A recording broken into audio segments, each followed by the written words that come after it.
everyone, in this tutorial I'm going to teach you how to make foam look like metal in just a few simple steps. This tutorial will be useful to you if you're making a costume from scratch, if you want to make a prop for a short film, if you're going to a Renaissance fair or other sort of themed event, or really for any purpose you may have. For this tutorial you will need some sort of foam or foam piece you built, Mod Podge, Performix Plasti-Dip, metallic spray paint, and a spray acrylic gloss.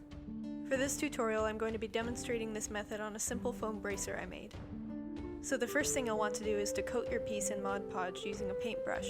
The Mod Podge seals the foam, which has a slightly porous texture, so that when you paint it, it will be smooth and shiny. It also helps protect the foam because even though the craft foam we're using right now doesn't melt when exposed to spray paint, most other types of foam will. So when you're working with styrofoam or any other type, it's very important to make sure you coat every inch of your piece to protect it. I usually do 2 coats, trying to avoid making streaks with the paintbrush. After the Mod Podge is completely dried, you're going to spray your piece with Plasti-Dip. Make sure you do this outside or in a very well-ventilated room with open doors and windows, and have some sort of disposable material underneath your piece to catch the overspray.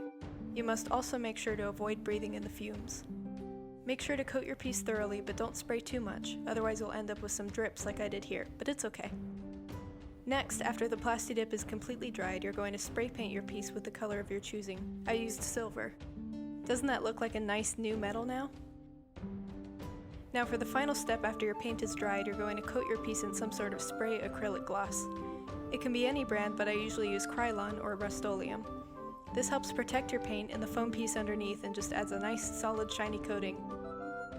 As an optional step, you can make your piece of armor or whatever you're making look weathered by using a darker colored acrylic paint. For silver paint, I'm using a dark gray, and for gold paint you can use black or a dark brown. Make sure to not get too much on your paintbrush, and make sure the brush is dry to get the best results. Remember, if the weathering comes out a little too dark or extreme for your liking, you can do a light dusting of spray paint over it, or just try doing it all over again. Just remember to spray it with the acrylic gloss again after you're completely done. And there you have it! You can use this method to make almost anything you create look like metal, and it can really take your costumes and props to the next level and make them look that much more realistic or professional. I hope this tutorial will be useful to you on your next costume venture, and happy creating!